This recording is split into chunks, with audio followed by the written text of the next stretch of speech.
Yeah, I feel like I'm living more into myself than I have in these last. I've been doing this for 6 years, so it feels like 6 years of being more of who I am on an everyday basis, and that feels really good. There's less manufactured stuff in your life if you're doing that. There's less side projects or whatever if you have to. I'd always find myself when I was in nonprofit leadership or / ministry or however, when I had different roles within the organization. But, I was always like creating okay, to be myself, I have to do this extra thing. Now I don't have to do that unless you consider this podcast extra. The whole way you described that was based on feel. This feels different. Right. That is, that's awesome. I don't live. That's probably my downfall, though. I'm a feel guy, and that's not. You can't live your life that way. If I can't feel it, it's hard for me to do it.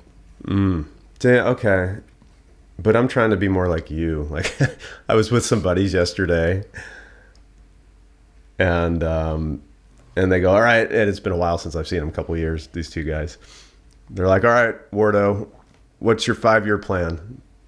And I'm like, I don't have one. And they were shocked because I've planned my whole life. I've planned every step of my life. Oh yeah, dude. But I'm not a feel. I'm working towards becoming a feel guy. I'm not planning. I'm just going to let life lead. And you're working towards. And every becoming feel me. person is working their way into becoming a planner, which is interesting. So what changed? Why don't you have a 5-year plan right now? I'm super curious about that. Probably because my last 5-year plan, everything blew up and I went into survival mode. And I genuinely think this is for my just evolution as a person and growth. It would not be growth for me to continue planning my life out and just executing the plan.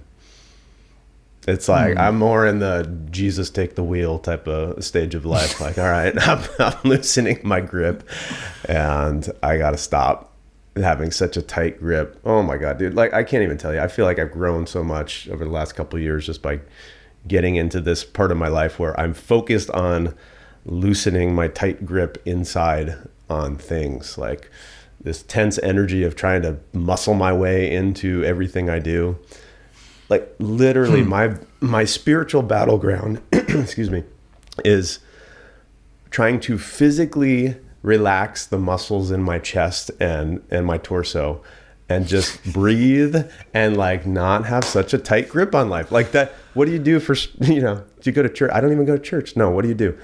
I try and relax the muscles in my chest and just let life happen. That's it.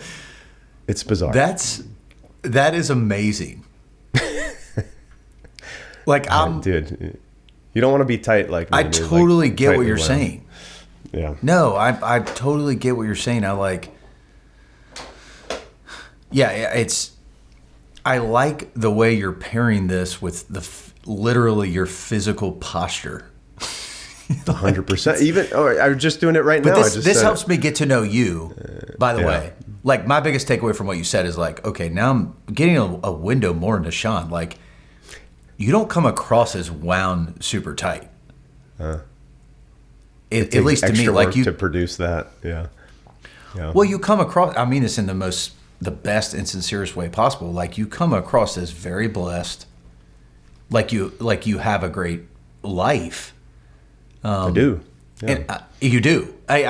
You definitely do, or whatever. And I love that's what made me and you come across as deep too. Which is good. So I can now picture you a little bit trying to. No, I literally, I'm I'm tight in my jaw. I gotta loosen it. I think it's this physical posture. It's also I don't know if spiritual is the right word, but it's just the way I approach life shows up physically in my body with it's rigid. I'm a hammer. I'm going to make things happen. Right. So I think for me, that's my journey is you got to loosen up, let life lead, get out of the way. For other people, I think, and I'm not saying you at all, I don't think it's you, but there's a lot of other people that's like, dude, your journey is you need to get up, make a plan, start moving, start working your plan. Like, there's a lot of people who don't do that, and they need to do that to grow as a person. Okay, so let's say you have a rough audience of 200,000 people on LinkedIn or whatever. I'm not in. They're hearing this message. Do you think people are more on the rigid side or more on the, like, I need to make a plan side? I don't know. I could tell you that there's some people. That's a good question. I don't know. If I had to guess, probably more people that need to make plans.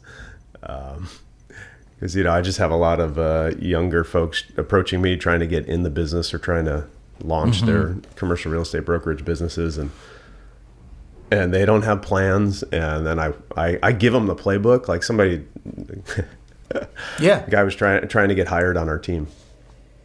And I said, here's the playbook. Here's how you do it. And then all he would do is just keep following up via email every few weeks. Hey, did you guys make a decision yet? And I would say, have you done any of the things I told you to do? No, I'm going to get right on it. A few weeks go by. Like, he just didn't do it. Which is, it's crazy if somebody said, here, yes, we will, but here's what you got to do. And then you do it. Right. So I don't know. Maybe there's more, but I don't know. I think just my personality is tight grip, pushing, making things happen.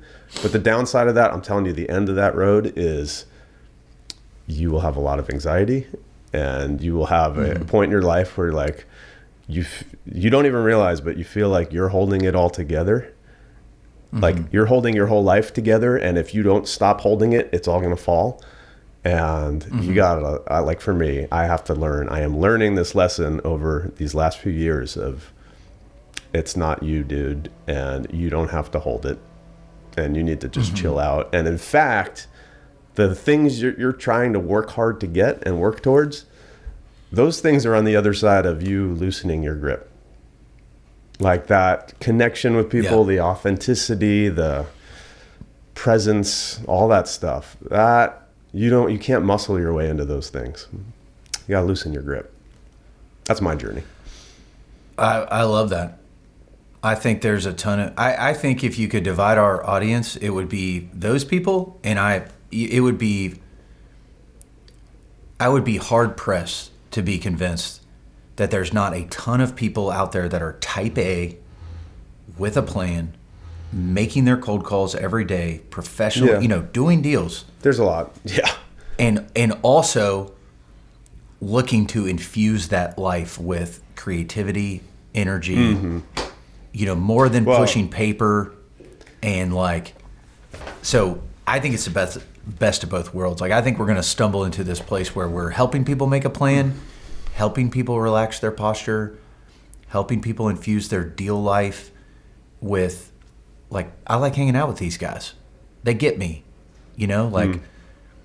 I don't have a creative expression. I'm picturing literally what popped in my mind, which is like a Chat GTP thing or whatever, was like a Dallas industrial broker driving to the office who's literally like, I got into this business. My first year I made 65 grand in one deal.